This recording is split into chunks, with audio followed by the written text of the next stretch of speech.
আসসালামু আলাইকুম এভরিওয়ান, আশা করি সবাই অনেক ভালো আছেন। আলহামদুলিল্লাহ আমিও ভালো আছি। সো আমি একটা নতুন ব্লগ নিয়ে আসছি, এই ব্লগে কিন্তু সবাই দেখবেন আর এই ভিডিওটা কেউ স্কিপ করবেন না। সো আশা করি সবাই ভালো আছেন।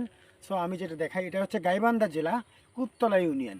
এখানে একটা দেখতেই পাচ্ছেন ছোট মতো একটা সেতু। এই সেতুটা কত টাকা বাজেট হয়েছে, বাংলাদেশ সরকার কত টাকা বাজেট করেছে সেটা দেখার জন্য কিন্তু আমরা এখানে আসছি।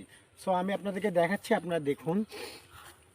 এখানে কিন্তু 2023 সালে এই ব্রিজটা উদ্বোধন হয়েছে।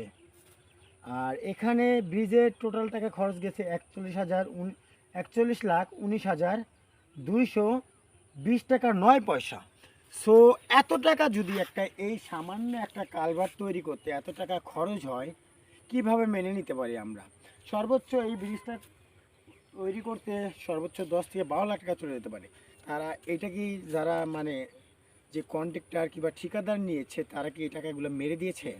আমাদের দেশের অর্থ, আমাদের গাও ঘামানো টাকা দিয়ে সেতু করা হয়েছে। সো 41,19,220 222 টাকা 9 পয়সা।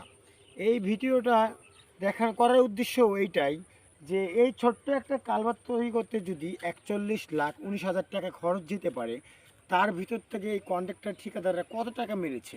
সো এই জিনিসগুলো আপনাদের সাথেও ঘটতে পারে। আশা করি এটা আপনারা সবসময় কেয়ার করবেন যখন একটা ব্রিজের কাজ হবে কিংবা কাজটা শুরু করবে। আপনারা যারা এলাকার লোক আছেন, মুরব্বী আছেন মাথার এলাকার, তারা এই জিনিসগুলো সবসময় কেয়ার করবেন। হয়তোবা আপনাদের সাথে তাহলে এটা কখনো হবে না।